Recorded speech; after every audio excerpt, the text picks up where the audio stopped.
Welcome to Annie's kitchen and you are watching Annie's kitchen with Annie. ഇന്ന് വെജിറ്റേറിയൻകാരുടെ പരാതി തീർക്കുക എന്ന് പറഞ്ഞു കഴിയുമ്പോഴേ എല്ലാവർക്കും അറിയാം ഞാൻ വെജിറ്റേറിയൻ ഡിഷാണ് ചെയ്യാൻ പോകുന്നതെന്ന്. കറക്റ്റാണ്, വെജിറ്റേറിയൻ ഡിഷാണ് ചെയ്യാൻ പോകുന്നത്. പക്ഷേ എല്ലാവരും നമ്മൾ ഹോട്ടലിൽ പോകുമ്പോഴൊക്കെ ഏത് നേരവും കഴിക്കുന്ന ഒരു കാര്യമാണ് വെജിറ്റേറിയൻസ്. എന്നതാ പനീർ അല്ലെന്നുണ്ടെങ്കിൽ കോളിഫ്ലവർ. ചിലർക്ക് കോളിഫ്ലവർ ഭയങ്കര ഇഷ്ടമാകുന്നു, ചിലർക്ക് കോളിഫ്ലവർ അലർജിയാണ്, ചിലർക്ക് കോളിഫ്ലവറിൻ്റെ ടേസ്റ്റേ ഇഷ്ടമല്ല. പക്ഷേ എന്നോട് വർത്താനം പറഞ്ഞ കുറേ പേരെ വെച്ച് നോക്കുവാന്നേൽ എല്ലാവർക്കും കോളിഫ്ലവർ ഒട്ടുമിക്ക പേർക്കും, അതായത് ഒരു 100% എടുക്കുവാണെങ്കിൽ ഒരു 75% ആൾക്കാർക്കും കോളിഫ്ലവർ ഇഷ്ടമാകുന്നു. പിന്നെ ഈ കോളിഫ്ലവറിനകത്ത് നമുക്ക് ഇഷ്ടപ്പെടുന്നവർക്ക് ഞാനൊരു കാര്യം പറയാം, കോളിഫ്ലവറിനകത്താണ് ഏറ്റവും കൂടുതൽ പെസ്റ്റിസൈഡ് അടിക്കുന്നതെന്നാണ് എൻ്റെ വിശ്വാസം. അപ്പോൾ എന്നാ ചെയ്യണമെന്ന് വെച്ചാൽ എപ്പോഴും ഒരു കാര്യം പറയാം, നമ്മൾ പെസ്റ്റിസൈഡ് അടിച്ചു കഴിയുമ്പോഴത്തേക്ക് ഇത് കഴുകി കളയണമല്ലോ. അപ്പോൾ നമ്മുടെ ഗോപാലകൃഷ്ണൻ സാർ അദ്ദേഹം പറഞ്ഞിരിക്കുന്നത് എന്നാന്ന് വെച്ചാൽ, അദ്ദേഹം ആ ഡിപ്പാർട്ട്മെൻറ്റിൽ വർക്ക് ചെയ്ത സ്ഥിതിക്ക് അദ്ദേഹം പറഞ്ഞിരിക്കുന്നത് നമുക്ക് സ്കിൻ എടുക്കാൻ പറ്റാത്ത ഏത് പച്ചക്കറി വന്നാലും നമ്മൾ ഉപയോഗിക്കാൻ എടുത്താലും നമുക്കൊരു കാര്യം ചെയ്യേണ്ട എന്നാന്നറിയാവോ, സോപ്പ് വെള്ളത്തിൽ നല്ലോണം കഴുകി എടുത്തിട്ട് വേണം പച്ചക്കറി ഉപയോഗിക്കാൻ. എന്തായാലും അദ്ദേഹത്തിൻ്റെ വാക്കുകൾ ഞാൻ പാഴായി കളയുകയില്ല. കോളിഫ്ലവറിൻ്റെ കാര്യം ഞാൻ പറഞ്ഞുകൊണ്ടാണ് ഞാൻ പറയുന്നത്. ഇന്നിവിടെ കോളിഫ്ലവർ പൊട്ടറ്റോ മസാല ചെയ്യാൻ പോകുന്നത്. ഒരു ചപ്പാത്തിക്ക് നല്ലതാ, ഇടിയപ്പത്തിന് നല്ലതാ, ദേശീയ പലഹാരം പൊറോട്ടയ്ക്ക് നല്ലതാ, അപ്പത്തിന് നല്ലതാ, എല്ലാം നല്ലതാ. ഇതിന് വേണ്ടിയ സാധനങ്ങൾ എന്നാന്ന് വെച്ചാൽ, ഇത് ഞാൻ എടുത്തേക്കുന്നത് വെജിറ്റബിൾ ഓയിലാണ്. പിന്നെ വേണ്ടിയത് കുറച്ച് ഉള്ളി അരച്ചതാണ്, പിന്നെ ഇഞ്ചിയും വെളുത്തുള്ളിയുടെയും പേസ്റ്റ്. പിന്നെ വേണ്ടിയത് ഒരു ടൊമാറ്റോ, കുറച്ച് മഞ്ഞൾപ്പൊടി, കുറച്ച് മുളക് പൊടി, കുറച്ച് മസാല, കുറച്ച് മല്ലിപ്പൊടി, ഇച്ചിരി കസൂരി മേത്തി, ഇത് ഉരുളക്കിഴങ്ങ്, ഒരു മുഴുത്ത ഉരുളക്കിഴങ്ങ്, കോളിഫ്ലവർ, മല്ലിയില, ഇച്ചിരി ഉപ്പ്. ഞാൻ എപ്പോഴും പറയാറില്ലേ, നമുക്ക് ചൈനീസ് ഫുഡ് ഉണ്ടാക്കണമെന്നുണ്ടെങ്കിൽ 3 സോസ് ഉണ്ടെങ്കിൽ വീട്ടിലുണ്ടാക്കാമെന്ന് പറയുന്ന പോലെയാ നമ്മുടെ നാട്ടിലുള്ളത്. മഞ്ഞപ്പൊടി, മുളക് പൊടി, മല്ലിപ്പൊടി, ഗരം മസാല, ഇതുണ്ടെങ്കിൽ നമുക്ക് ഏത് കറി വേണേലും ഉണ്ടാക്കാം. അതായത് പക്ഷേ അതിനകത്ത് ഈ പറഞ്ഞ പോലെ അങ്ങോട്ടോ ഇങ്ങോട്ടോ എന്നതേലും ഒക്കെ ഒന്ന് മാറ്റം വരുത്തിയേച്ചാൽ മതി, അല്ലാതെ അതിനകത്ത് വലിയ മാറ്റം വരാനൊന്നും ഇല്ല. പക്ഷേ എന്നാലും ഈ 4 പൊടികളിൽ അങ്ങോട്ടും ഇങ്ങോട്ടും ഒന്ന് മാറ്റി കഴിഞ്ഞാൽ സത്യം പറഞ്ഞാൽ കറിയുടെ ടേസ്റ്റും മാറും, വേറൊരു രുചി കിട്ടും. എന്നാ പറയുക, പിന്നെ നമ്മുടെ എന്താ പറയുക, നമുക്ക് ഇന്ന ചെയ്താൽ പറഞ്ഞ് നമ്മളതായിട്ട് കുറേ പ്ലാൻ ആക്കത്തില്ലേ, അന്ന് പറയുന്ന പോലെ അതും കൂടെ പ്ലാൻ ആക്കി കഴിഞ്ഞ് കഴിഞ്ഞാൽ നമുക്ക് ഡിഫറെൻ്റ് ആയിട്ടുള്ള കറികൾ ഉണ്ടാക്കാൻ നോക്കും. പിന്നെ ഇതിനൊരു പ്ലസ് പോയിന്റും കൂടെ ഞാൻ പറയാനാന്നോ, ഇതിനകത്ത് ഒന്നെങ്കിൽ നല്ല കട്ടി തേങ്ങാപ്പാൽ, അല്ലെന്നുണ്ടെങ്കിൽ നല്ല ഫ്രഷ് ക്രീം ചേർക്കുവാന്നേൽ നമ്മുടെ കറിക്ക് കുറച്ചുകൂടെ ഒരു രുചി കിട്ടാനായിട്ട് ധാരാളം. ഇനി ഫസ്റ്റ് എന്നാ ചെയ്യേണ്ടതെന്ന് വെച്ചാൽ, ഇച്ചിരി എണ്ണ ഒഴിക്കുക. നിങ്ങൾ നോക്കുമ്പോൾ ഞാൻ ഇച്ചിരി നേരം കൊണ്ട് എണ്ണ ഒഴിച്ചുകൊണ്ടിരിക്കുക, പക്ഷേ ഈ കുപ്പിക്കകത്ത് നേരെ ചൊവ്വ വീഴുന്നില്ല. അതുകൊണ്ടാണ് ഞാൻ ഈ പറഞ്ഞ പോലെ ഇച്ചിരി നേരമായിട്ട് ഒഴിച്ചതേ. എണ്ണ ചൂടാവുന്നതിന് മുന്നേ തന്നെ ഞാൻ ഈ ഉള്ളി അരച്ചതിടുക, കാര്യം ഇതിനകത്ത് വെള്ളമുണ്ട്. അന്നേരം ഉണ്ടല്ലോ, ഈ വെള്ളം ഉള്ളപ്പോഴത്തേന് എണ്ണ ചൂടായി കഴിയുമ്പോൾ എൻ്റെ മേത്തോട്ട് പൊട്ടിത്തെറിക്കും. അതുകൊണ്ട് ചൂടാവുന്നതിന് മുന്നേ ഇടുക. ഇതിനകത്തോട്ട് ഒരു ഇച്ചിരി ഇഞ്ചിയും വെളുത്തുള്ളിയുടെയും പേസ്റ്റ്, അതല്ലെന്നുണ്ടെങ്കിൽ ഇഞ്ചിയും വെളുത്തുള്ളിയുടെയും ഈ പറഞ്ഞ പോലെ നീരൊഴിച്ചേച്ചാലും മതി. അതൊക്കെ മെനക്കെട്ട ഏർപ്പാടായതുകൊണ്ട് എന്നാ ചെയ്യണം, ഇഞ്ചിയും വെളുത്തുള്ളിയും ഒന്ന് ചതച്ചിട്ടേച്ചാൽ മതി. ഇറച്ചിക്കാണെങ്കിൽ 1.5 സ്പൂണാണ് ഞാൻ പറഞ്ഞേക്കുന്നത്, അതായത് 1.5 സ്പൂൺ ഇഞ്ചിയും 1.5 സ്പൂൺ വെളുത്തുള്ളിയും. പക്ഷേ വെജിറ്റേറിയൻ ആകുമ്പോഴത്തേന് എന്നാ ചെയ്യണമെന്നറിയാവോ, ഒത്തിരി ഇടണ്ട, ഒരു 3/4 ടീസ്പൂണോളം ഇട്ടേച്ചാൽ മതി.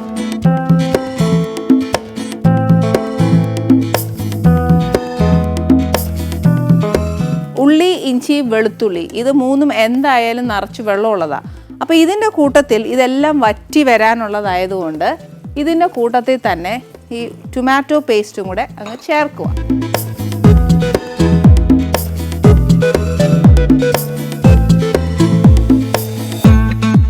ഇഞ്ചി, വെളുത്തുള്ളി, ടൊമാറ്റോ, ഉള്ളി ഇത്രയുമാണ് ചേർത്തേക്കുന്നത്. ഈ ടൊമാറ്റോയ്ക്കും ഉള്ളിക്കും നല്ല വെള്ളമുണ്ട്.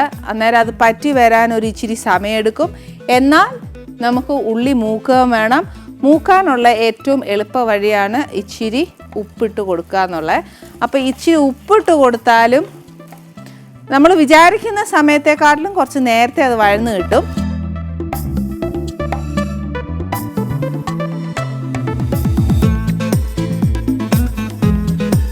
ഞാൻ നോക്കിയേ, ആ ചേർത്തേക്കുന്ന വെള്ളം ഒന്നും ഇതിനകത്തില്ല. ഇനി എന്നാ ചെയ്യാൻ പോകുന്നത്, സിമ്മേലാക്കി വെച്ച് ഒരിച്ചിരി മഞ്ഞപ്പൊടി, എരിവ് അനുസരിച്ച് മുളക് പൊടി. ക്രീം ഒഴിക്കുവാണെങ്കിൽ ഭയങ്കര ടേസ്റ്റ് ആട്ടോ, ഉള്ള നേര് പറയാമല്ലോ.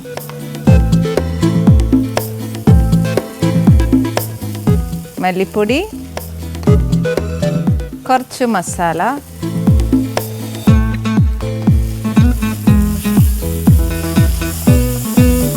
കറിക്ക് ഒരു തിക്നെസ് കിട്ടാൻ വേണ്ടിയിട്ടാണ് ഞാൻ ശരിക്കും ഉള്ളിയും ടൊമാറ്റോ ഒക്കെ ഒന്ന് അരച്ചെടുത്തത്.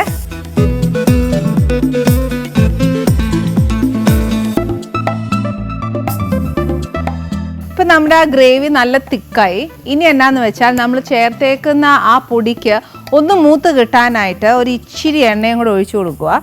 നേരത്തെ ഒഴിച്ചത് പോരേ കൊച്ചേ എന്ന് ചോദിച്ചേക്കല്ല. കാര്യം എന്നാന്നോ, നേരത്തെ ഞാൻ ഒത്തിരി ഒഴിച്ചില്ല. അത് കുപ്പി ശരിയാവാത്തതുകൊണ്ടാണ് ഞാൻ അങ്ങനെ ഒത്തിരി നേരം ഇങ്ങനെ ഒഴിച്ചുകൊണ്ടിരുന്നത്.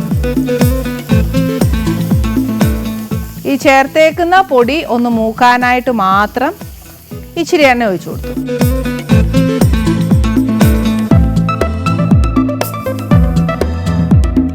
ഇനി എന്നാ ചെയ്യണ്ടേ, നമ്മുടെ ഈ ഉരുളക്കിഴങ്ങും കോളിഫ്ലവറും ഇച്ചിരി ഉപ്പ് നേരത്തെ ഇട്ടായിരുന്നു. ഇനി എന്നാ പറയുക, കോളിഫ്ലവറിനും നമ്മുടെ ടൊമാറ്റോ ഉരുളക്കിഴങ്ങിനും പിടിക്കാനുള്ള ഉപ്പ് മാത്രം മതി.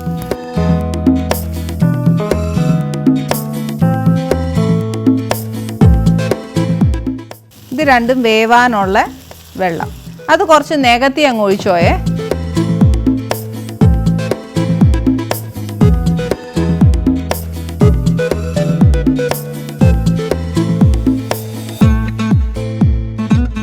ഇനി ഇത് കുറച്ച് നേരം വേവണം. ഇത് ശരിക്കും നമ്മൾ ഉണ്ടാക്കിയത് പഞ്ചാബി ദാബ സ്റ്റൈൽ ആയിട്ടാണ് നമ്മളിത് ഉണ്ടാക്കിയത്. ദാബ മീൻസ് നമ്മുടെ ഇവിടുത്തെ പോലെ തട്ടുകട, അതാണ് നമ്മളിവിടെ ശരിക്കും പറഞ്ഞാൽ ചെയ്തത്. ഇതിനകത്ത് നിറച്ച് കസൂരി മേത്തി, മല്ലിയില എല്ലാം ഇടണം. അയ്യോ, മല്ലിയിലയും കൂടെ കുറച്ചിട്ടോട്ടെ. എന്നാന്നറിയാം, അവർക്ക് ആ മല്ലിയിലയും കസൂരി മേത്തിയുടെയും മണം നല്ല അസലായിട്ട് അവരുടെ കറിയിലുണ്ടാവും. അതുകൊണ്ട് അത് നല്ലതായിട്ട് ഇടുക. പിന്നെ ഈ പറഞ്ഞ പോലെ എന്നാ പറയുക, കറി വെന്ത് ഈ ഒഴിച്ചേക്കുന്ന വെള്ളം ഫുൾ വറ്റണം. ഫുൾ വറ്റി കഴിയുമ്പോഴത്തേക്ക് ഇച്ചിരി ക്രീം ഒഴിച്ചു കൊടുക്കുക. ക്രീം ഒഴിച്ചേച്ച് പഞ്ചാബി ധാബയിലെ ചിക്കൻ കറി ആണെങ്കിലും പനീർ ആണെങ്കിലും മട്ടൺ ആണെങ്കിലും ഈവൻ വെജിറ്റേറിയൻ ആണെങ്കിലും അവരെന്നാ ചെയ്യുമെന്നറിയോ, ക്രീം ഒഴിക്കും. ആ ക്രീം ഒഴിക്കുമ്പോഴത്തേക്കാണ് ഏറ്റവും നല്ല ടേസ്റ്റ്. ക്രീം ഒഴിച്ചേച്ച് എന്നാ ചെയ്യുന്നതെന്നറിയോ, വേറെ പിന്നെ വെള്ളമൊന്നും ഒഴിക്കരുത്. ക്രീം ഒഴിച്ചേച്ച് നമ്മൾ ഇച്ചിരി ഒന്ന് ചൂടാവുകയല്ലേ, ചൂടായി കഴിയുമ്പോഴത്തേക്ക് തീ ഓഫ് ചെയ്തേച്ച് അതിൻ്റെ മേളിൽ ഒരു ക്യൂബ് ഓഫ് ബട്ടർ വെച്ചേക്കും. എന്നാ ടേസ്റ്റ്! നമ്മൾ എടുക്കുമ്പോഴത്തേക്ക് ആ ബട്ടറിൻ്റെ മണവും ഈ കസൂരി മേത്തിയുടെ മണവും ഇതെല്ലാം കാണും. പക്ഷേ ഇതൊക്കെ വെന്താൽ മാത്രമേ പറ്റത്തുള്ളൂ. നമ്മുടെ കറി ഇവിടെ പഞ്ചാബി ദാബ സ്റ്റൈലുള്ള കറി റെഡിയാണ്. അതിൻ്റെ കൂട്ടത്തിൽ തന്നെ ഞാൻ കൊടുക്കാൻ പോകുന്നത് നമ്മുടെ എന്നാ പറയുക, റോട്ടിയാണ്. അതായത് അതാണ് അതിൻ്റെ ആ കോമ്പിനേഷൻ എന്ന് പറഞ്ഞ് നമ്മൾ ഇവിടെ റോട്ടി എങ്ങനെ നോക്കുകയാണെങ്കിൽ അത് എളുപ്പമുള്ള വഴി തന്നെയാണ്. ചപ്പാത്തി എണ്ണയില്ലാതെ കനലെ ചുട്ടെടുത്താൽ മാത്രം മതിയാവും. പക്ഷെ അത് നമുക്കിവിടെ പറ്റാത്തതുകൊണ്ട് നമ്മളൊരു കാര്യം ചെയ്താൽ മതി, സാധാ ചപ്പാത്തി ഉണ്ടാക്കി വെച്ചോളൂ. ഇനി നമ്മുടെ ആനീസ് കിച്ചണിൽ വരാൻ പോകുന്ന ഒരു വ്യക്തി എന്ന് പറയുന്നത് ഫുഡിനോട് വലിയ കോൺസെൻട്രേഷൻ കൊടുക്കാതെ തൻ്റെ ഒഫീഷ്യൽ ജീവിതത്തിൽ ഭയങ്കര എന്താ പറയുക, തൻ്റെ കർമ്മത്തിന് ഒരു വിട്ടുവീഴ്ചയും ഉണ്ടാവാതെ സധൈര്യം മുന്നോട്ടേറിക്കൊണ്ടിരുന്ന ഒരു പോലീസ് ഓഫീസറാണ് ഇന്ന് ആനീസ് കിച്ചണിലേക്ക് വരാൻ പോകുന്നത്. അത് മറ്റാരുമല്ല, TP സെൻകുമാർ സാറാണ് നമ്മുടെ ആനീസ് കിച്ചണിൽ വരുന്നത്. അദ്ദേഹം വരുമ്പോൾ ശരിക്കും ഋഷിരാജ് സിംഗ് അദ്ദേഹം വന്നപ്പോൾ തന്നെ നമുക്ക് ഒരുപാട് ഇൻഫർമേഷൻസും ഒരുപാട് അറിവുകളും നമുക്ക് നേടാൻ സാധിച്ചു. അതുപോലെ തന്നെ സെൻകുമാർ സാറും ഇവിടെ വരുമ്പോൾ നമ്മുടെ വീട്ടമ്മമാർക്ക് ഒരുപാട് കാര്യങ്ങൾ മനസ്സിലാക്കാൻ പറ്റും, ഒരുപാട് അറിവുകൾ നേടാൻ പറ്റും. നമ്മൾ അറിയാത്ത കുറേ ഹിഡൻ ട്രൂത്തുകൾ ഇതിനകത്ത് എന്താ സംഭവിക്കുന്നത് എന്നുള്ളത് എൻ്റെ അറിവിൽ കൂടി, എൻ്റെ ഒരു കുഞ്ഞു ബുദ്ധിയിൽ കൂടി എനിക്ക് തോന്നുന്ന കാര്യങ്ങൾ ഞാൻ അദ്ദേഹത്തോട് ചോദിച്ചു മനസ്സിലാക്കാം. എന്തായാലും അധികം താമസിപ്പിക്കേണ്ട, അദ്ദേഹത്തെ ആനീസ് കിച്ചണിലേക്ക് ക്ഷണിക്കാം. സർ വരണം.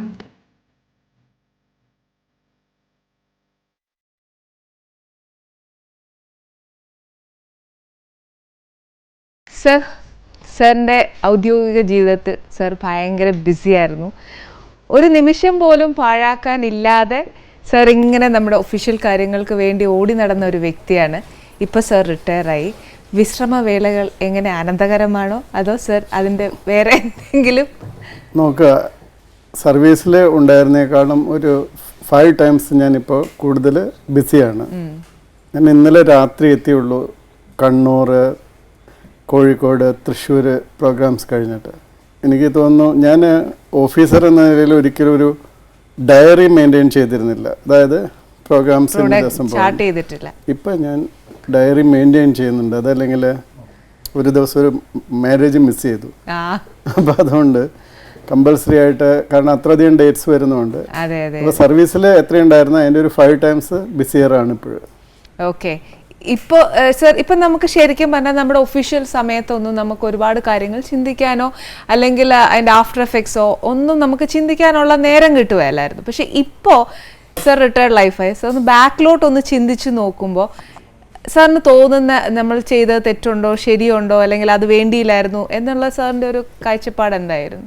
ഞാൻ ഇത്രയും ബിസി ആകേണ്ട കുറച്ചുകൂടി റെഡ്യൂസ് ചെയ്യായിരുന്നു. എനിക്ക് ആ നിലയിൽ എനിക്ക് തോന്നാറ് Vincent Ball will be a better model for that.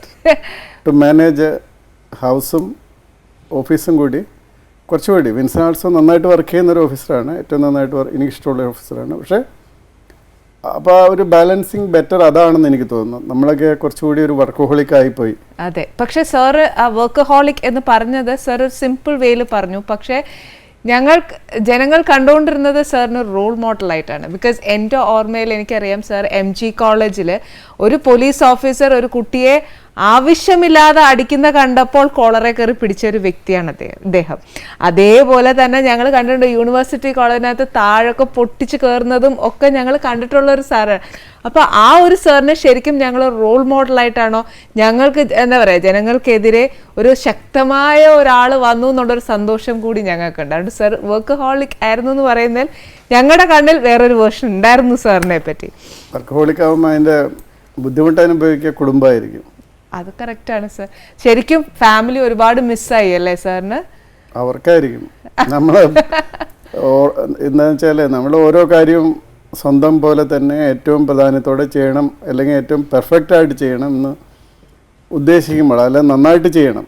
അതുപോലെ അതല്ലെങ്കിൽ ജോലികൾ നമുക്ക് പലപ്പോഴും 2-3 വിധത്തിൽ ചെയ്യാം. ഒന്ന് വളരെ ഇപ്പം ഞാൻ ചെയ്ത അതേ ജോലികളിൽ തന്നെ എല്ലാ LTC എടുക്കുകയും എല്ലാ വിവാഹങ്ങൾക്ക് അറ്റൻഡ് ചെയ്യും, എല്ലാ ഫെസ്റ്റിവലിൽ അറ്റൻഡ് ചെയ്യും, വളരെ 5 മണിയാകുമ്പോൾ വീട്ടിൽ പോവുകയും ഫാമിലിയായിട്ട് 5 സ്റ്റാർ ഹോട്ടലിൽ പോവുകയും ഒക്കെ ചെയ്യുന്ന ആൾക്കാരും ഞാൻ കണ്ടിട്ടുണ്ട്. പക്ഷേ അതേപോലെ തന്നെ നമ്മൾ കുറേ കൂടി ബാലൻസ് ചെയ്ത് നമ്മൾ കുറച്ചൊക്കെ അവധി എടുത്ത് പോകാനൊക്കെ ശ്രമിക്കുന്ന ശരിയായിട്ടുള്ള നയം അതാണെന്ന് എനിക്ക് ഇപ്പോൾ തോന്നുന്നു. ഇനിയിപ്പോൾ അതേതായാലും തിരുത്താൻ പറ്റുന്ന സാധ്യതയല്ലല്ലോ. പക്ഷേ സർ, ആ ഒരു കൺസിഡറേഷൻ സാറിലുണ്ട് എന്നുള്ളത് ഞങ്ങൾക്ക്, ഞാൻ പറഞ്ഞില്ലേ സർ, എൻ്റെ ആ കുട്ടിയെ തല്ലുമ്പോൾ പോലും അത് അനാവശ്യമായിട്ട് തല്ലേണ്ട കാര്യമല്ല, അനാവശ്യമായിട്ടാണ് തല്ലിയത്. അപ്പോൾ സർ അതിന് റിയാക്ട് ചെയ്തു. അപ്പോൾ സർ അത് ശരിക്കും ആ കുട്ടിയെ തല്ലുന്നത് കൊണ്ട് മാത്രമല്ല പ്രശ്നം. അവിടെ ബിൽഡിങ്ങിൻ്റെ മുകളിൽ 3ാമത്തെ നിലയിൽ കുറേ കുട്ടികൾ നിലത്ത് ചാടാൻ തയ്യാറായി നിൽക്കുകയാണ്. അപ്പോൾ ആ കുട്ടികൾ ആരെങ്കിലും നിലത്ത് ചാടുകയാണെങ്കിൽ തീർച്ചയായിട്ടും 1-2 പേര് മരിക്കുകയോ അല്ലെങ്കിൽ സീരിയസ് ആയിട്ട് ഇഞ്ചുറി ഉണ്ടാകും. അതിന് മുമ്പ് അവിടെ കുറച്ച് വർഷങ്ങൾക്ക് മുമ്പ് ഇതുപോലെ പോലീസ് കയറി അവിടുത്തെ 3ാമത്തെ നിലയിൽ നിന്ന് കുട്ടികൾ ചാടിയിട്ടുണ്ട്. വളരെ ഗുരുതരമായിട്ട് പേർക്ക് പറ്റിയിട്ടുമുണ്ട്. മരണം ഉണ്ടായെന്ന് എനിക്ക് ഓർമ്മയില്ല, പക്ഷേ അങ്ങനെ ഉണ്ടായിട്ട് ഒരു കോളേജാണത്. അപ്പോൾ അതുകൊണ്ട് ആ ഒരു നമ്മുടെ ഉത്തരവ് ലംഘിച്ച് തെറ്റായിട്ട് ചെയ്യുന്ന ഒരു ഉദ്യോഗസ്ഥനെ പിടിക്കുക മാത്രമല്ല, നമ്മൾ ആ മറ്റു കുട്ടികളെ രക്ഷപ്പെടുത്താൻ വേണ്ടി കൂടി ചെയ്യുന്നതാണ്. സൈക്കോളജി ട്രീറ്റ്മെന്റും കൂടെയാണ് സർ. അല്ല, അത് ശരിക്കും നിയമം അനുസരിക്കേണ്ടത് പോലീസുകാരനെ. ഞാൻ ASP ആയപ്പോൾ മുതൽ ഫീൽഡിൽ വർക്ക് ചെയ്യുന്നതുകൊണ്ട് ഞാനൊരു 10ാമത്തെ കോളേജിൽ കയറിയതായിരിക്കും യൂണിവേഴ്സിറ്റി കോളേജിൽ കയറിയത്. കോളേജുകളിൽ ഇഷ്ടംപോലെ പോകേണ്ടി വന്നിട്ടുണ്ട്. അതുപോലെ നമ്മൾ ലോ ആൻഡ് ഓർഡറിൽ മുന്നിലൊക്കെ നിൽക്കുന്ന സമയത്ത് നമുക്ക് കാണാം, ലോ ആൻഡ് ഓർഡർ എന്ന് പറയുന്നത് പലപ്പോഴും 60% നമ്മുടെ സ്വന്തം പോലീസിനെ കൺട്രോൾ ചെയ്യുകയാണ്, 40% നമ്മൾ മറ്റുള്ളവരെ കൺട്രോൾ ചെയ്യാനായിട്ട് ഉപയോഗിക്കേണ്ടി വരാറ്. അങ്ങനെയാണെങ്കിൽ നമ്മൾ വിജയിക്കും. എനിക്ക് ഓർമ്മയുണ്ട്, ഞാനൊരു കാര്യം ചെയ്യാം, ഇതിനിടയ്ക്ക് തന്നെ ഞാൻ ഇടയ്ക്ക് തന്നെ തന്നേക്കാം. ഇത് എഴുതിയിട്ട് ഇത് ഷാജി കൈലാസിന് കൊടുക്കണേ. ഇത് ഷാജിക്കുള്ളത് കൂടിയാണ്. ശരി, തീർച്ചയായിട്ടും അദ്ദേഹത്തിന്റെ പേര് എഴുതി സർ സിഗ്നേച്ചർ തന്നോളൂ.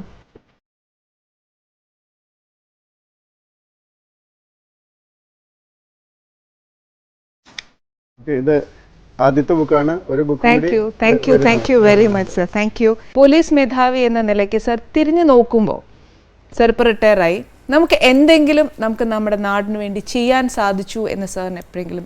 അല്ല, അത് നമുക്ക് വളരെ സാറ്റിസ്ഫാക്ഷൻ ഉണ്ട്. അതായത് നമ്മൾ എങ്ങനെ ജോലി ചെയ്യുമ്പോൾ നമുക്ക് കിട്ടുന്ന ഒരേ ഒരു സംഗതി എന്ന് പറയുന്നത് മാനസികമായിട്ട് വളരെ സാറ്റിസ്ഫൈഡ് ആണ്. മാത്രമല്ല, നമുക്ക് ഉറങ്ങാൻ കിടക്കുമ്പോഴൊന്നും യാതൊരു വിഷമവുമില്ല. ഒന്ന്, നമ്മൾ നിയമവിരുദ്ധമായിട്ടൊന്നും ചെയ്തിട്ടില്ല, നിയമവിധേയമായിട്ടുള്ളത് ചെയ്തിട്ടുള്ളൂ. പിന്നെ കഴിയുന്നത്ര നിയമത്തിൻ്റെ ഉള്ളിൽ നിന്ന് സഹായിക്കുന്നവരെ സഹായിച്ചിട്ടുണ്ട്, നിയമത്തിൻ്റെ ഉള്ളിൽ നിന്ന്. അതല്ലാതെ ഞങ്ങൾ സ്ട്രിക്റ്റായിട്ട് നിയമത്തിൻ്റെ അല്ലാത്ത കുറേയധികം എത്രയോ ഫാമിലി കേസുകൾ ഇത് വരുന്നതെന്ന് അറിയും. അതുപോലെ പല മറ്റു കാര്യങ്ങളിലും നമ്മൾ മനുഷ്യരെ ഹെൽപ്പ് ചെയ്യാവുന്നത് അത്രയും ഹെൽപ്പ് ചെയ്തിട്ടുണ്ട്. അപ്പോൾ അതിലൊന്ന് നമുക്ക് വളരെ, അതുകൊണ്ട് ചില ഉദ്യോഗസ്ഥന്മാർക്ക് റിട്ടയർ ചെയ്താലൊക്കെ ഉറങ്ങാൻ വലിയ വിഷമമായിരിക്കും. കാരണം അവർ ചെയ്ത ഉപദ്രവങ്ങളും പിന്നെ ഞങ്ങളുടെ KJ ജോസഫ് സാർ എന്ന് പറയുന്ന ഞങ്ങളുടെ പഴയ DGP ഉണ്ട്, അദ്ദേഹം പറയുമായിരുന്നു, ഈ IPS മുഴുവൻ കാസർഗോഡ് തലപ്പാടിയിൽ നിന്നൊരു ഓപ്പൺ ലോറിയിൽ കയറ്റിയിട്ട് തിരുവനന്തപുരം വരെ കൊണ്ടുവരണം, ഓപ്പൺ ലോറിയിൽ. അപ്പോൾ ചില സ്ഥലങ്ങളിൽ എത്തുമ്പോൾ ചില ഓഫീസർമാർ ഇരുന്ന് കളയും, അല്ലെങ്കിൽ മുഖം മറയ്ക്കും. അങ്ങനെ അവിടം തൊട്ട് ഇവിടം വരെ മുഖമൊന്നും മറയ്ക്കാതെ നേരെ നിന്ന് വരുന്ന എത്ര ഓഫീസറുണ്ടോ അവരാണ് ശരിയായ ഓഫീസർമാർ. കാരണം ഈ വരുന്ന വഴിയിൽ അവർ ഒപ്പിച്ച എല്ലാ ആൾക്കാരും നോക്കി നിൽക്കുകയാണെങ്കിൽ വേറെ പരീക്ഷണങ്ങൾക്കൊന്നും പോകണ്ട. അപ്പൊ അറിയാം അതിൽ എത്ര നല്ല ഓഫീസേഴ്സ് ഉണ്ട്. പക്ഷെ ഇപ്പൊ അങ്ങേക്കാളൊക്കെ നല്ല ആക്ടേഴ്സ് അവരുടെ ഇടയിലുള്ളത് കൊണ്ട് അവരെയൊക്കെ ഫേസ് ചെയ്യും. Correct sir, correct. അതെ, ഇപ്പൊ സാറ് പറഞ്ഞു നിയമത്തിനെതിരായിട്ട് സാർ ഒരു പ്രവൃത്തിയും ചെയ്തിട്ടില്ല, നിയമത്തിനെ നിലനിർത്തിക്കൊണ്ട് തന്നെയാണ് സാർ ആ വഴിക്ക് പോയിരുന്നത്. അപ്പൊ സാറിന്റെ ഔദ്യോഗിക ജീവിതത്തിൽ സാറിനൊരു DGP എന്നുള്ളൊരു സ്ഥാനം മാറ്റി സാറിനൊരു പണിഷ്മെന്റ് പോലെ കിട്ടി. പക്ഷെ സാർ അത് ഈ പറഞ്ഞ പോലെ നിയമത്തിന്റെ വഴിയിൽ കൂടെ തന്നെ അത് തിരിച്ചു നേടി. സർ, ആ ഒരു ബാഡ് എക്സ്പീരിയൻസ് അല്ലെങ്കിൽ സാറിന് ഒരു വിഷമം തട്ടിയ ഒരു അതല്ല, എനിക്ക് ഏറ്റവും അത്ഭുതം ഇപ്പോഴും എന്തിനാണ് എന്നെ മാറ്റിയെന്ന് എനിക്കറിയില്ല, ആരും എന്നോട് പറഞ്ഞിട്ടുമില്ല. റീസൺസ് ബിഹൈൻഡ് ഇല്ല. അല്ല, എനിക്കറിയില്ല. കാരണം ഇപ്പൊ ഞാനൊരു സഖാവ് ആയി അല്ല കാണുന്നത് എന്നാണ് എനിക്ക് തോന്നുന്നത്. അതുകൊണ്ടായിരിക്കും അവർ മാറ്റിയത്. നമ്മൾ ഒരു ഓഫീസർ എന്ന നിലയിൽ വളരെ നിഷ്പക്ഷമായിട്ട്, പൊളിറ്റിക്കലി ആർക്ക് എന്തെങ്കിലും ഉള്ളിലുണ്ടെങ്കിലും ഓഫീസർ എന്ന നിലയിൽ ടോട്ടൽ നിഷ്പക്ഷമാകുക. വാസ്തവത്തിൽ ഞാനൊരു നിരീശ്വരവാദിയും ഒക്കെ ആയിരുന്നു. ഞാൻ എങ്ങനെയാണ് ചേഞ്ച് ചെയ്തതെന്ന് അതിൽ ഈ 2ാമത്തെ ബുക്ക് കൂടി വരുമ്പോൾ ഇതിലുണ്ട്, കുറച്ചുണ്ട്. അപ്പോൾ ഇത് വാസ്തവത്തിൽ ആസ് ആൻ ഓഫീസർ എൻ്റെ ഒഫീഷ്യൽ ലെവലിൽ ശരിയായിട്ട് ചെയ്യേണ്ട വർക്ക് കൊണ്ട് ഏറ്റവും കൂടുതൽ ബെനിഫിറ്റ് കിട്ടിയൊരു വിഭാഗമായിരുന്നു ഇടതുപക്ഷം. പല സമയത്തും 96 ഫ്രഞ്ച് ഷിപ്പ് സ്പൈ കേസ് എന്ന് പറഞ്ഞൊരു കേസൊക്കെ ഉണ്ടായി. അവരതിനെ മാക്സിമം ഉപയോഗിച്ചു. അന്നത്തെ ദശമനിയൊക്കെ എൻ്റെ കയ്യിൽ ഇരിപ്പുണ്ട് എപ്പോഴും, അതിൽ ഞാൻ സൂക്ഷിച്ചു വെച്ചിട്ടുണ്ട്. അപ്പോൾ അങ്ങനെയുള്ള കാര്യങ്ങളൊക്കെ ഉണ്ട്. പക്ഷേ നമ്മളൊരു പാർട്ടി പ്രവർത്തകനോ അങ്ങനെയൊന്നും ആകാൻ സാധിക്കില്ല. എന്നുവെച്ചാൽ ആ ഓഫീസറായിരിക്കുമ്പോൾ ചിലർക്ക് അങ്ങനെയാണ് താല്പര്യം. അത് ഞാനിപ്പോൾ കൂടുതൽ കാണുന്നു. എൻ്റെ സ്വന്തം റിട്ടയർ എന്നെ മാറ്റിയിട്ട് ഫൈറ്റ് ചെയ്ത് തിരിച്ചു വരുന്നതിനേക്കാൾ ബുദ്ധിമുട്ടായിരുന്നു അതിന് ശേഷം ഉണ്ടായത്. കാരണം ഞാൻ 55 ദിവസം ഇരുന്ന സമയത്ത് എൻ്റെ പോലീസ് ഹെഡ്ക്വാർട്ടേഴ്സിൽ തന്നെ വളരെ ക്രിമിനൽ റെക്കോർഡുള്ള പലരെയും പോസ്റ്റ് ചെയ്തു. എന്നിട്ട് എന്നെ കൺട്രോൾ ചെയ്യാൻ ശ്രമിച്ചു. അതിൽ ചിലർ ഞാൻ അടി കൊടുത്തു എന്നും പറഞ്ഞ് പരാതിയൊക്കെ കൊടുത്തായിരുന്നു. വാസ്തവത്തിൽ അടി കൊടുക്കേണ്ടവന്മാരാണ്, അത് അങ്ങനെയുള്ളവന്മാരാണ്. പോലീസിൽ ചിലർ, ഞാൻ ജയിൽ DGP ആയിരുന്നു. ഒരു കാര്യം ഞാൻ പറയാം, ജയിലിൽ ഉണ്ടായിരുന്ന 8000-ഓളം ക്രിമിനൽസും അല്ലാതെ വിചാരണ നേരിടുന്നതുമായിട്ടുള്ള ആൾക്കാരിൽ ഒരാളിൽ പോലും കാണാത്ത ക്രൂക്കഡ് ക്രിമിനൽ ഫെലോസ് ചിലർ IPSലുണ്ടെന്ന് ഞാൻ ഇപ്പോഴും പറയും. അത്രയാണ്. അത് അങ്ങനെയാണ്. അത് ഞാൻ കൃത്യമായിട്ട് ഞാൻ അന്നും പറഞ്ഞാണ്. എനിക്ക് റിട്ടയർമെൻറ്റ് തന്ന ദിവസം പരസ്യമായിട്ട് ഞാൻ പറഞ്ഞതാണ് criminality especially in the IPS. അപ്പോൾ അതൊക്കെ നമ്മളൊക്കെ കൃത്യമായിട്ട് അറിയാം. ഇത് എന്താണ് പ്രശ്നം എന്ന് വെച്ചാൽ പലരും ഇത് തുറന്നു പറയാൻ തയ്യാറല്ല. ഞാനായിട്ട് എന്ത് ചെയ്യുന്നു, ഇത് നമുക്ക് സുഖമായിട്ട് ജീവിക്കണം, അല്ലെങ്കിൽ അങ്ങനത്തെ ഇത് ഞാൻ ഏതായാലും അതങ്ങ് നിർത്തി വെച്ചിരിക്കുകയാണ്. അപ്പോൾ അതുകൊണ്ട് ഉള്ള കാര്യം അതുള്ള കുറേയൊക്കെ മിക്കവാറും എല്ലാത്തിലും എഴുതിയിട്ടുണ്ട്. ഞാൻ ഡയറിയിലായിരുന്നുകൊണ്ട് ഓർമ്മയിൽ നിന്ന് എഴുതിയതാണെന്ന് മാത്രം. അതിൽ ഞാൻ പറഞ്ഞിട്ടുണ്ട്, ആർക്കെങ്കിലും ഞാൻ അസത്യം എഴുതിയിട്ടുണ്ടെന്ന് തോന്നുകയാണെങ്കിൽ റിയാക്ട് ചെയ്യാം. അതിൽ മരിച്ചുപോയ 1-2 പേരേ ഉള്ളൂ. നായനാർ സാറും കരുണാകരൻ സാറും ഒക്കെ മരിച്ചു പോയിട്ടുള്ളൂ. ബാക്കിയുള്ളവരെല്ലാവരും ജീവിച്ചിരിപ്പുണ്ട്, മുഖ്യമന്ത്രിമാരടക്കം. അപ്പോൾ അവർക്ക് വേണമെങ്കിൽ പറയാം സെൻകുമാർ പറയുന്നത് ശരിയല്ല എന്ന്. അപ്പോൾ അതുകൊണ്ട് ഉള്ള കാര്യങ്ങളാണ് എഴുതിയിട്ടുള്ളത്. ഇപ്പോൾ ഇത് 3ാമത്തെ 4ാമത്തെ എഡിഷനിലേക്ക് എത്തി. ഇതുവരെ ഒരാളും ഞാൻ അതിൽ തെറ്റായിട്ട് എന്തെങ്കിലും എഴുതിയിട്ടുണ്ടെന്ന് എന്നോട് പറഞ്ഞില്ല. പലരും എന്നെ വിളിച്ചു പറഞ്ഞു, സാർ അത് കുറച്ചുകൂടി കടുപ്പിച്ച് എഴുതേണ്ടായിരുന്നു. ഇത് വായിക്കുന്ന വ്യക്തികൾക്ക് മനസ്സിലാക്കാം എന്തൊക്കെയാണെന്ന് കൃത്യമായിട്ട്. അപ്പോൾ തിരിച്ചു വന്ന 55 ദിവസം ഉണ്ടായിരുന്നു. നോക്കുക, മുഖ്യമന്ത്രി ഒന്നോട് പരസ്യമായിട്ട് ഒരിക്കലും ഞാൻ എല്ലാ മുഖ്യമന്ത്രിയോടും പറയേണ്ടതുപോലെ ഓപ്പണായിട്ട് തന്നെ എനിക്ക് തോന്നുന്നത് ശരിയാണെന്ന് തോന്നി ഞാൻ പറഞ്ഞിട്ടുണ്ട്. അതിനൊന്നും പരസ്യമായിട്ടില്ല, പക്ഷേ രഹസ്യമായിട്ട് പലതും ചെയ്യുന്നുണ്ടായിരുന്നു എന്ന് എനിക്കറിയാം. കാരണം ഞാൻ റിട്ടയർ ചെയ്ത ഉടനെ എനിക്കെതിരെ കുറേയധികം കേസുകളെടുത്തു. ആ കേസുകളിൽ പലതും ഇവർക്ക് സുപ്രീം കോടതിയിൽ നിന്ന് വരെ പോയവർക്ക് ഫൈനൊക്കെ കൊടുത്തതാണ്. അതിനെതിരെ ഒരു നടപടിയും ഇന്നത്തെ DGP എടുത്തിട്ടില്ല. കാരണം ഇവർ ചെയ്യുന്നത് വളരെ തെറ്റാണ്. ഒന്ന്, സുപ്രീം കോടതി വിധി വളരെ കാര്യമായിട്ട് അനുസരിക്കുന്നവരാണ് ഇപ്പോഴത്തെ ഗവൺമെൻറ് എന്നാണ് പറയുന്നത്, മുഖ്യമന്ത്രി അടക്കം, അറ്റ്ലീസ്റ്റ് ശബരിമലയുടെ കാര്യത്തിലെങ്കിലും.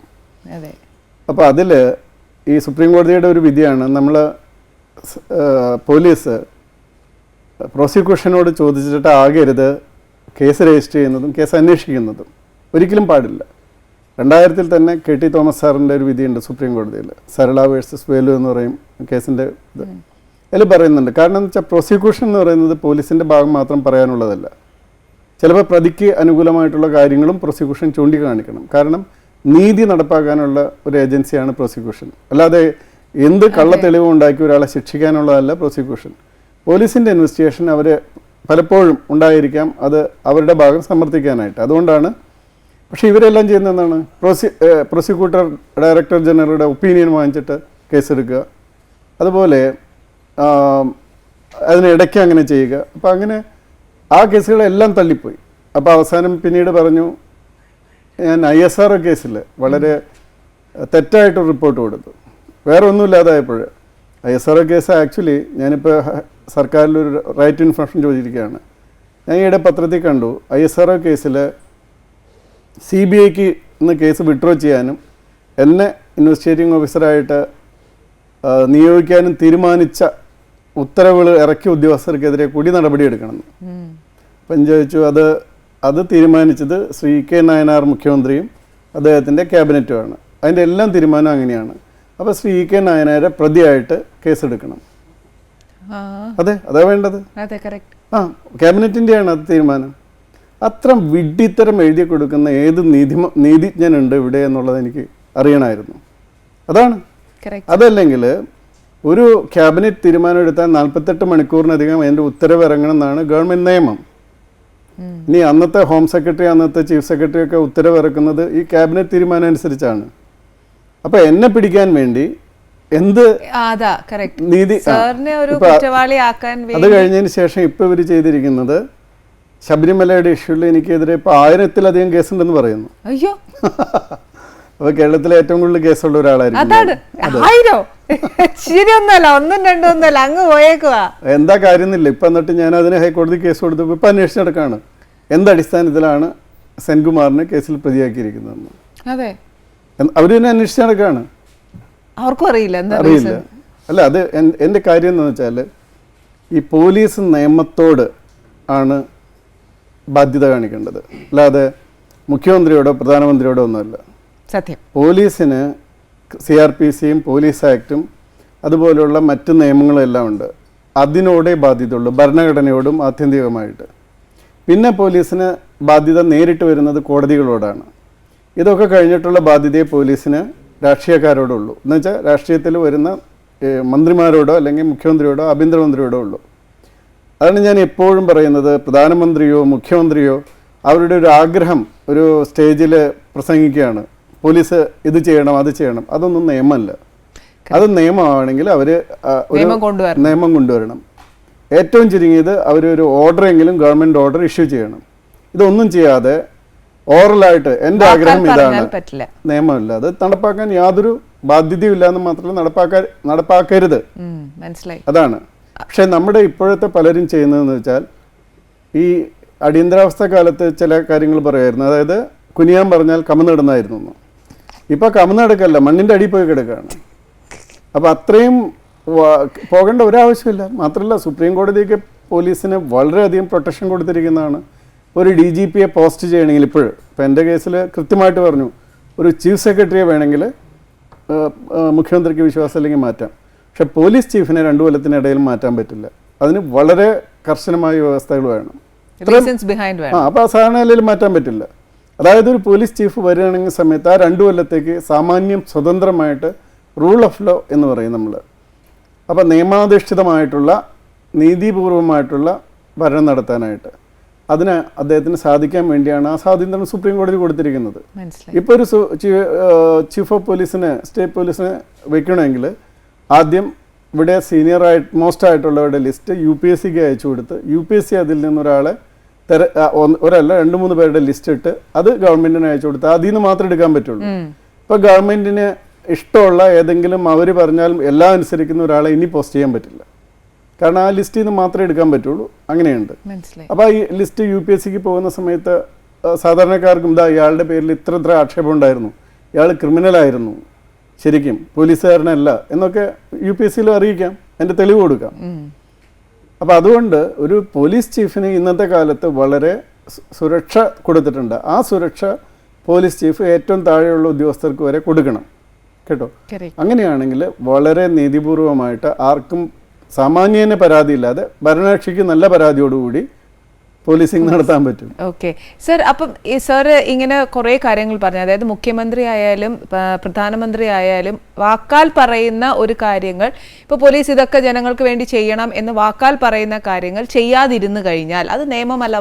വാക്കാൽ പറയുന്നത് നിയമത്തിലുള്ളതാണെങ്കിൽ ചെയ്യാം. നിയമത്തിൽ അല്ലാതെ പറയുകയാണെങ്കിൽ നമുക്ക് ചെയ്യാൻ പറ്റില്ല എന്നുള്ളത് നമുക്കും അറിയാം. പക്ഷെ പറയുന്നത് മുഖ്യമന്ത്രിയോ പ്രധാനമന്ത്രിയോ ആവാം. പക്ഷെ സാർ അത് പറയാം അത് ചെയ്യാൻ പറ്റില്ല എന്ന് സാർ അത് റിയാക്ട് ചെയ്യുമ്പോൾ സാറിന് അതിൻ്റെതായ യാതൊരു പ്രശ്നം വരാറില്ല. ഞാനൊക്കെ ഇതുവരെ എല്ലാവരോടും മന്ത്രിമാരോടും മുഖ്യമന്ത്രിമാരോടും ഒക്കെ പല പ്രാവശ്യം അത് എനിക്ക് പറഞ്ഞിട്ടുണ്ട്, സാർ പറഞ്ഞ കാര്യങ്ങൾ എനിക്ക് ചെയ്യാൻ പറ്റില്ല എന്ന്. കേരള സ്റ്റേറ്റ് ബിവറേജസ് കോർപ്പറേഷൻ്റെ MD ആയിരുന്നു ഞാനാണ് ഈ 305 ഷോപ്പുകൾ സ്ഥാപിച്ചത്. അതായത് പ്രൈവറ്റ് മേഖലയിൽ നിന്ന് ഷോപ്പുകൾ ഏറ്റെടുത്ത് ഗവൺമെൻറ് മേഖലയിലാക്കുന്നത് ആ സമയത്ത് MD ആയിട്ട് വന്നത് ഞാനാണ്. എൻ്റെ സർവീസിൽ എനിക്ക് ഏറ്റവും ഇഷ്ടപ്പെട്ട മന്ത്രി, അത് പേര് പറയാൻ എനിക്ക് കുഴപ്പമില്ല, ശ്രീ K. ശങ്കരനാരായണനാണ്. അദ്ദേഹം ഗവർണറായിരുന്നു പാലക്കാട്ട്. അദ്ദേഹം റിട്ടയർമെൻറ്റ് ലൈഫിലാണെന്ന് തോന്നുന്നു. അപ്പോൾ അദ്ദേഹത്തിൻ്റെ സമയത്ത് ഒരു ദിവസം അദ്ദേഹം എന്നോട് പറഞ്ഞു, സെൻകുമാർ ഇന്ന സ്ഥലത്ത്, ഞാൻ സ്ഥലം കൃത്യമായിട്ട് പറയുന്നില്ല, ഇന്ന സ്ഥലത്ത് ഒരു ഷോപ്പുണ്ട്, അതൊന്ന് മാറ്റണം, കാരണം മറ്റൊരു മന്ത്രി ആവശ്യപ്പെടുന്നുണ്ട് ഇങ്ങനെ അത് ഷോപ്പൊന്ന് മാറ്റണം. അപ്പം ഞാൻ പറഞ്ഞു, സാർ ആ ഷോപ്പ് അവിടെ നിന്ന് മാറ്റിയാൽ ശരിയാകില്ല, കാരണം നമുക്കിപ്പോൾ ഇത്ര കളക്ഷൻ കിട്ടുന്നുണ്ട്, അതൊരു ബാറുകാരന് വേണ്ടി മാറ്റുന്നത് ശരിയല്ല. ബാറിൻ്റെ 1 കിലോമീറ്റർ 1.5 കിലോമീറ്റർ അകലെയാണ്, ബാറുകാരന് വേണ്ടി മാറ്റുന്നത് ശരിയല്ല. അപ്പോൾ അദ്ദേഹം പറഞ്ഞു, അദ്ദേഹം പിന്നെ എന്നോടൊന്നും പറഞ്ഞില്ല. പിന്നെ കുറച്ച് കഴിഞ്ഞിട്ട് പറഞ്ഞു, സെൻകുമാറേ അവർ 2-3 ക്യാബിനറ്റ് മീറ്റിങ്ങിലായത് പ്രശ്നം പറഞ്ഞു, ഇപ്പോൾ ക്യാബിനറ്റ് മീറ്റിംഗിൽ പങ്കെടുക്കാതെ ആയി തുടങ്ങിയെന്ന് പറഞ്ഞു.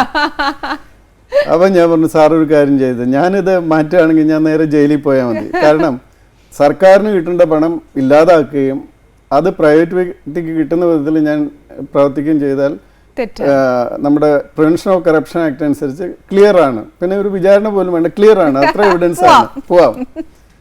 അപ്പോൾ അദ്ദേഹം ചോദിച്ചു എന്ത് ചെയ്യും? ഞാൻ പറഞ്ഞു, സർക്കാർ ഒരു തീരുമാനം എടുത്താൽ ഞാൻ മാറ്റിത്തരാമെന്ന് പറഞ്ഞു. അങ്ങനെ അതൊരു ക്യാബിനറ്റ് ഡിസിഷൻ എടുത്ത് അത് ഗവൺമെന്റ് ഓർഡർ ഇറക്കി ആ ഷോപ്പ് മാറ്റാനായിട്ട്. ഇല്ല, പക്ഷെ ഞാൻ പറയുന്നത്, പക്ഷെ ആ മന്ത്രിക്ക് എന്നോട് വളരെ സ്നേഹമായിരുന്നു, ഇപ്പോഴും വളരെ സ്നേഹമാണ്. ഞാൻ അങ്ങനെ എതിർത്തിട്ട് സാധാരണ നീ അന്ന് ഇവിടെ MD ആയില്ല, വേറെ ആളെ വെച്ചാൽ മതി ഞാൻ പറയുന്നത്. അപ്പം ഇത് 2 തലത്തിലുണ്ട്. എൻ്റെ കൂടെ ഞാൻ വർക്ക് ചെയ്ത മിക്കവാറും എല്ലാ മിനിസ്റ്റേഴ്സിനും ഞാൻ പറയുന്നത് ശരിയാണെന്നും ഒരു വ്യക്തി താല്പര്യത്തിനനുസരിച്ചല്ലാന്നും ബോധ്യം ഉണ്ടായിരുന്നുകൊണ്ട് ഇപ്പോൾ KSRTCയിൽ CMD ആയിട്ട് എന്നോട് വരുവാൻ പറ്റുമെന്ന് Shri Mathew T Thomas sir ചോദിക്കുന്ന സമയത്ത് ഞാൻ പറഞ്ഞു എനിക്ക് ഒരാഴ്ച വേണം. ഞാൻ ഒന്ന് പഠിച്ചിട്ട് പറഞ്ഞു, അദ്ദേഹത്തിനോട് പറഞ്ഞു, സാർ KSRTC ഇപ്പോൾ ഓൾറെഡി ഒരു വെന്റിലേറ്ററിലാണ്. അത് സത്യമാ? ഇപ്പോഴല്ല, അന്ന് 2006.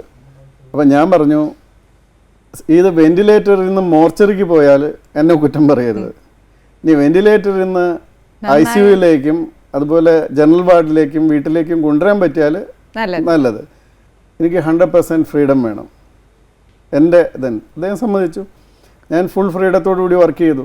4 വർഷം അവിടെ വർക്ക് ചെയ്തെന്ന് മാത്രമല്ല, KSRTCയിലെ എല്ലാ തൊഴിലാളി സംഘടനകളും ഇപ്പോഴും എനിക്ക് ഉറപ്പുണ്ട്, ഞാനൊരു KSRTC സ്റ്റാൻഡിൻ്റെ അടുത്ത് ചെന്നാൽ അവിടെയുള്ള മിക്കവാറും 98% ജീവനക്കാർ എൻ്റെ അടുത്ത് ഓടി വരും.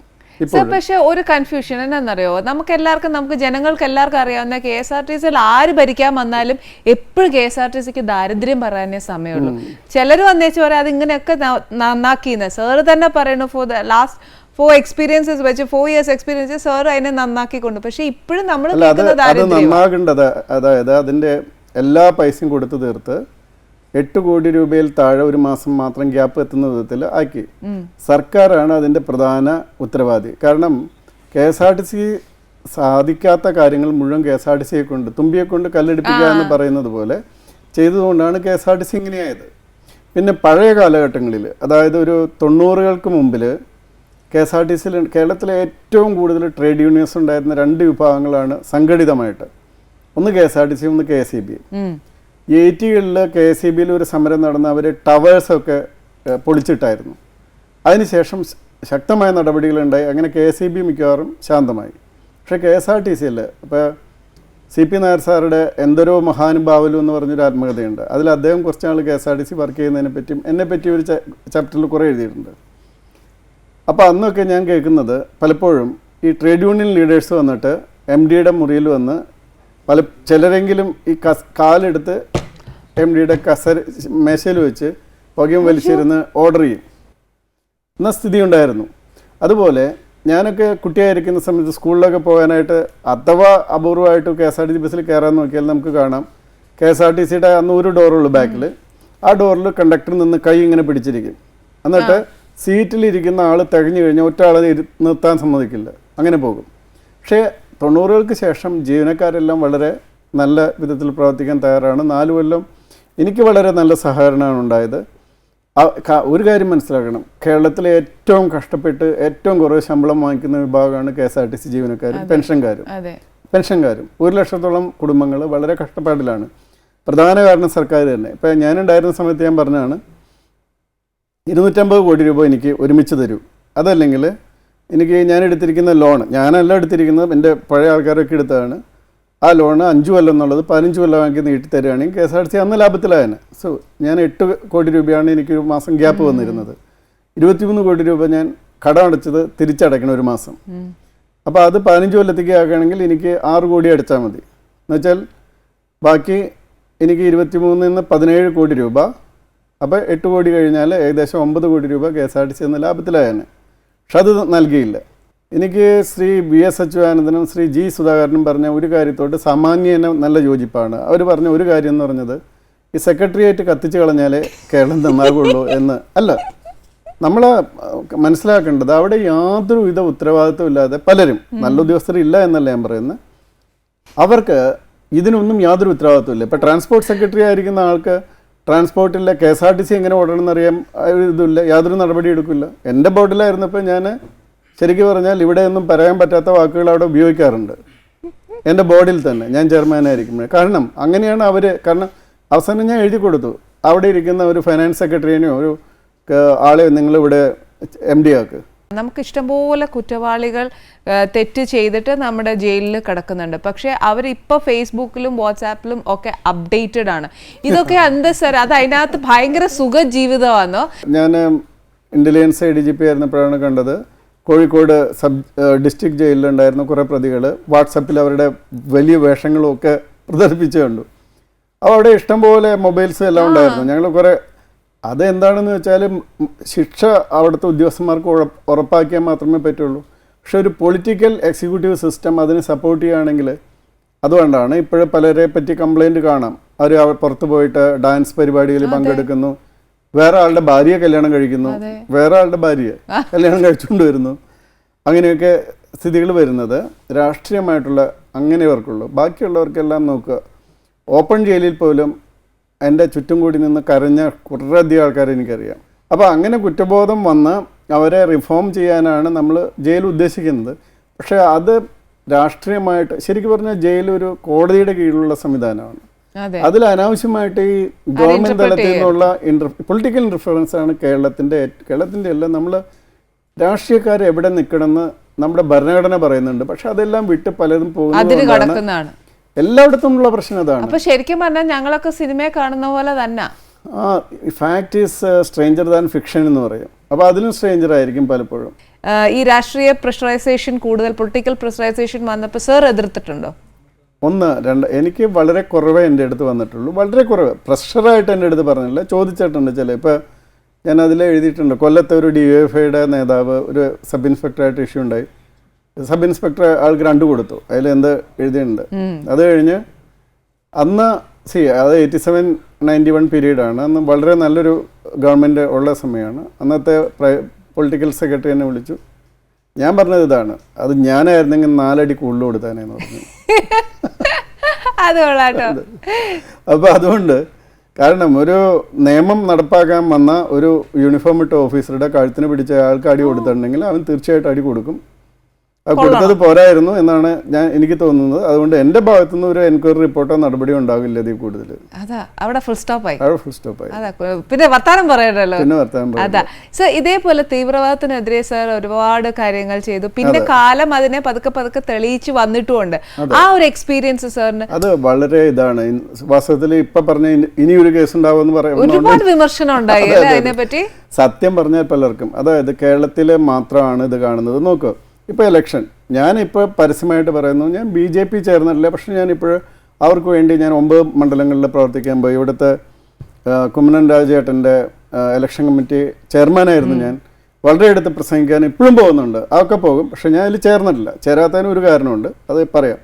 പക്ഷേ ഇതിലെ ഇഷ്യൂ എന്ന് വെച്ചാൽ നോക്കുക, UP ഉത്തർപ്രദേശിൽ കേരളത്തിലെ ജനസംഖ്യക്കാളും വളരെയധികം മുസ്ലിം പോപ്പുലേഷൻ ഉണ്ട്. അവിടെ മുസ്ലിം പോപ്പുലേഷനുള്ള മിക്കവാറും എല്ലാ സ്ഥലത്തും ജയിച്ചിരിക്കുന്നത് BJP കാൻഡിഡേറ്റ്സ് ആണ്. എന്തുകൊണ്ടാണ് അത്? അപ്പോൾ ഈ കേരളത്തിൽ മാത്രം എന്താണ് ഇങ്ങനൊരു വിശേഷം വരുന്നത്? അതായത് ഇതെല്ലാം വളരെ സ്വാർത്ഥ താല്പര്യങ്ങൾക്ക് വേണ്ടി, 1 വ്യക്തികളുടെ, 2 കുറച്ച് രാഷ്ട്രീയക്കാരുടെ, അങ്ങനെ അതിനു വേണ്ടി ഒരു പ്രചരണം കുറേ അധികം നാളായിട്ട് നടത്തിയിട്ട് തെറ്റിദ്ധാരണ പരത്തിയിരിക്കുകയാണ്. എല്ലാവർക്കും തുല്യമായിട്ടുള്ള നീതിയും തുല്യമായിട്ടുള്ള ഉത്തരവാദിത്വം അതാണ് വേണ്ടത്. അതാണ് നമ്മളൊരു സെക്കുലർ ഡെമോക്രാറ്റിക് സ്റ്റേറ്റിൽ കൊടുക്കേണ്ടത്. പക്ഷേ ഇവിടെ പലപ്പോഴും എന്ത് സംഭവിക്കുന്നതെന്ന് വെച്ചാൽ അങ്ങനെയല്ല കൊടുക്കുന്നത്. ഇത് ജനങ്ങൾ മനസ്സിലാക്കണം. ഇതിന് അല്പം പോലും. പിന്നെ ഭയം, കേരളത്തിലെ തീവ്രവാദത്തിൻ്റെ പ്രധാന കാരണം എന്ന് പറയുന്നത് ജനങ്ങളിലുള്ള ഭയമാണ്.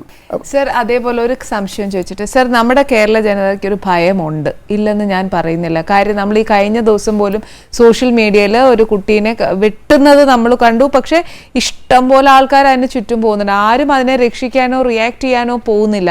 ശരിക്കും ആ ഒരു ഭയം കൊണ്ടല്ലേ സർ? അല്ലെങ്കിൽ നമ്മുടെ ജനതയ്ക്ക് ആ ഒരു ക്രൈം കാണുന്നു, അല്ലെങ്കിൽ ഒരു തെറ്റ് കാണുന്നു, നമ്മൾ പോയി റിയാക്ട് ചെയ്താൽ നമുക്ക് സപ്പോർട്ട് ഇന്ന ആൾക്കാർ കാണും എന്നുള്ളൊരു എടുക്കാനുള്ള ഒരു സ്റ്റെപ്പ് നമ്മുടെ ജനങ്ങൾക്ക് പറ്റുന്നില്ല. ആ ഒരു ഭയം മാറ്റാൻ എന്താ ചെയ്യേണ്ടത്? അല്ലെങ്കിൽ നമ്മളിത് കണ്ടുകൊണ്ടിരിക്കണം. അതൊന്ന് നമ്മൾ ഈ എഡ്യൂക്കേഷൻ സിസ്റ്റം വഴി നമ്മുടെ കൾച്ചറിൽ ചേർക്കണം കുട്ടികൾ. ഇപ്പം നമ്മൾ സാധാരണ കാണുന്നുണ്ട് സ്ത്രീകളുടെ ജെൻഡർ, നേരത്തെ പറഞ്ഞല്ലോ, സ്ത്രീകൾക്കെതിരെയുള്ള കുറ്റകൃത്യങ്ങൾ കൂടുന്നു. അതിന് എന്താ ചെയ്യുന്ന? സാധാരണ കുറേ അധികം പെൺകുട്ടികളെ വിളിച്ചിരുത്തി കുറേ ക്ലാസ് എടുക്കും. ആക്ച്വലി പെൺകുട്ടികൾക്ക് ഒരു 40% 30% ക്ലാസ് എടുത്താൽ മതി. 70% ക്ലാസ് എടുക്കുന്നത് ആൺകുട്ടികൾക്ക്. മനസ്സിലായോ? എങ്ങനെ പെരുമാറണം, എങ്ങനെ അവരെ പ്രൊട്ടക്ട് ചെയ്യണമെന്ന്.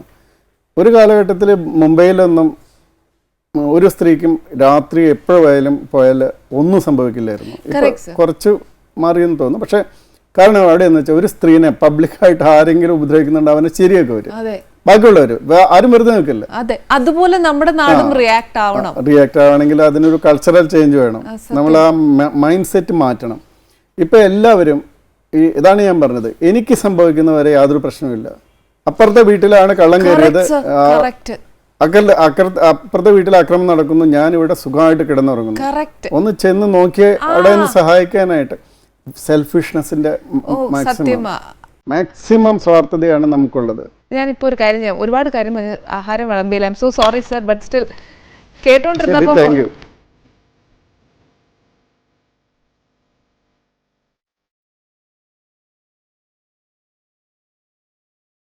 സർ ഈ ഭയങ്കര ബിസി ആയിട്ടുള്ള ഒരു ലൈഫിന്റെ ഇടയിൽ ഭക്ഷണ കാര്യങ്ങൾ, ഫാമിലി, ഞാൻ ആക്ച്വലി ഞാൻ ഇവരോട് പറഞ്ഞു, ഞാൻ ഈ കിച്ചൺ ഇതിൻ്റെ ഞാൻ ഇടയ്ക്ക് മുഴുവൻ കാണാറില്ലെങ്കിൽ ഇടയ്ക്കൊക്കെ വല്ലപ്പോഴും ഇങ്ങനെ കണ്ടുപോകാറുണ്ട്. ഒരു ഭക്ഷണം ടെസ്റ്റ് ചെയ്യാൻ പറ്റിയ ആളല്ല ഞാൻ. അല്ല ബട്ട് സ്റ്റിൽ സർ അതിനെക്കാളും വലിയ അറിവുകളായി. അല്ല അതല്ല, ഞാനും പറയും, ഞാൻ ഭക്ഷിക്കുന്നത് ജീവിക്കാൻ വേണ്ടിയാണ്, ഞാൻ ജീവിക്കുന്നത് ഭക്ഷിക്കാൻ വേണ്ടിയല്ല എന്ന് മനസ്സിലായി സർ. പക്ഷെ എന്നാലും നമ്മുടെ ദൈവം തമ്പുരാൻ കനിഞ്ഞ് നമുക്കൊരു ഇച്ചിരി നാക്ക്, അതിന്റെ രുചി, അതൊക്കെ നമുക്കറിയില്ലേ, അത് മാത്രം മതി. അല്ല അതുണ്ട്, പക്ഷെ എന്നാലും ഞാൻ ചില ഓഫീസർമാരെ കണ്ടിട്ടുണ്ട് കേട്ടോ. അവരോട് ചോദിച്ചാൽ ഞാനിപ്പോൾ ഹൈദരാബാദിൽ പോകുമെന്ന് വെച്ചാൽ അവരോട് പറഞ്ഞാൽ അവർ പറയും, ഹൈദരാബാദിൽ ഇന്ന സ്ഥലത്ത് ഇന്ന ഹോട്ടലുണ്ട്, ഇന്ന സാധനങ്ങൾ കിട്ടും.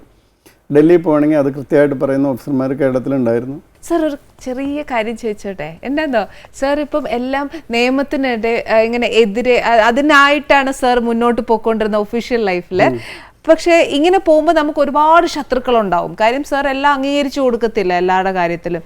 ഇപ്പൊ ഈ റിട്ടയർമെന്റ് ലൈഫിലെ ചെറിയ പേടി എന്തെങ്കിലും ഉണ്ടോ? എന്റെ സർവീസിലിരുന്നപ്പോ എനിക്ക് കുറച്ചും കൂടി പേടിയുണ്ടായിരുന്നു. ഇപ്പൊ കഴിഞ്ഞ 2 വർഷമായിട്ട് എനിക്ക് അല്പം പോലും പേടിയില്ല. എന്നാ ഞാൻ നേരെ തിരിച്ചാ നോക്കി, എന്നാ സർവീസിലിരിക്കുമ്പോൾ നമുക്കൊരു പവർ ഉണ്ട്, മറ്റാകുമ്പോൾ നമുക്ക് പവർ അത്രയില്ല. അപ്പൊ എത്രയായാലും അപ്പോഴല്ലേ പേടിക്കേണ്ടതെന്ന് വിചാരിച്ചു. ഇപ്പൊ നേരെ തിരിച്ചാ സാറ് പറയുന്നത്. സർവീസിലിരുന്നപ്പോ ആക്ച്വലി ഞാൻ മാത്രമല്ല, ഇപ്പോഴാകുമ്പോൾ സർവീസിലായിരിക്കുമ്പോൾ എനിക്ക് പല കാര്യങ്ങളും പറയാൻ ലിമിറ്റേഷൻ ഉണ്ട്. ഇപ്പൊ പല മുഖ്യമന്ത്രിമാരുടെ അടുത്തും ഞാൻ ഓപ്പണായിട്ട് പലതും പറഞ്ഞിരുന്നത്, പക്ഷെ പത്രത്തിൽ പറയാൻ പറ്റില്ല. പക്ഷെ ഇപ്പം ഞാൻ വളരെ സ്വതന്ത്രനായിട്ടൊരാളാണ്. അതിൻ്റെ ശക്തി എന്ന് പറയുന്നത് വളരെ കൂടുതലാണ്. കാരണം എന്നെ നിയമത്തിൻ്റെ ഉള്ളിലുള്ള ഇതല്ലാതെ ഒന്നും എന്നെ പ്രിവെൻറ്റ് ചെയ്യുന്നില്ല. ഞാൻ അതുകൊണ്ടാണ് BJP-യിൽ ചേരാനായിട്ട് ഞാൻ പറഞ്ഞവരുടെ അടുത്ത്. എന്തുകൊണ്ട് ചേരുന്നില്ല? നിങ്ങളുടെ പ്രസിഡൻറ്റോ നിങ്ങളുടെ മറ്റാൾക്കാരോ ചെയ്യുന്ന തെറ്റുകൾ എന്നതാണെന്ന് ചൂണ്ടിക്കാണിക്കാൻ എനിക്ക് അത് കയറിയാൽ പറ്റില്ല. ഇപ്പം എനിക്ക് പറയാൻ പറ്റും, നിങ്ങൾ ചെയ്യുന്നത് ഫൂളറിയാണ്, നിങ്ങൾ ചെയ്യുന്നത് തെറ്റാണ്, നിങ്ങൾ ഇങ്ങനെയാണ് ചെയ്യേണ്ടിയിരുന്നതെന്ന് as an outsider standing with you പറയാൻ പറ്റും. പക്ഷെ നിങ്ങളുടെ ഉള്ളിൽ ചേർന്ന് കഴിഞ്ഞാൽ നിങ്ങൾക്ക് ഒരാളെ കുറ്റപ്പെടുത്താൻ പറ്റില്ല. പിന്നെ സർ ഒരു കാര്യവും കൂടി, എന്താ അറിയോ, സാറിൻ്റെ ഇത്രയും നല്ല ലൈഫ് എക്സ്പീരിയൻസ്, അതായത് ഒഫീഷ്യൽ വൈസ് പേഴ്സണൽ വൈസ് എല്ലാം, നമ്മുടെ പ്രേക്ഷകർക്ക് ഒരു നല്ലൊരു അഡ്വൈസ് ആയിട്ട് സാറിന് എന്താ കൊടുക്കാൻ പറ്റും? ഞാൻ ഇന്ന് കുട്ടികളോടും പറയാൻ പോകുന്ന ഒരു സെൻറ്റൻസ് ഇതാണ്. അത് ഇംഗ്ലീഷിൽ പറയാം. When you really want to say no, never say yes. When you want to say no, you have to say no. നിങ്ങൾക്ക് ഒരു കാര്യം വേണ്ട, പറ്റില്ല എന്നാണ് നിങ്ങളുടെ തീരുമാനം മനസ്സിലെങ്കിൽ അത് വേണം, ചെയ്യാം എന്ന് ഒരിക്കലും സമ്മതിക്കരുത്. Never say yes when you actually want to say no. ഇതാണ് എനിക്ക് പറയാനുള്ളത്. എനിവേ സർ, സാറിൻ്റെ വിലപിടിപ്പുള്ള സമയത്ത് ഇവിടെ വന്ന് ഞങ്ങളോടൊത്ത് ഒരുപാട് കാര്യങ്ങൾ പറഞ്ഞതും ഈ ഒരു വലിയൊരു അഡ്വൈസ് പറഞ്ഞതിലും I am so thankful to you. Thank you very much, sir. Thank you for the food also. Ayyo. And for the opportunity to express my views. Thank you, sir. Thank you very much.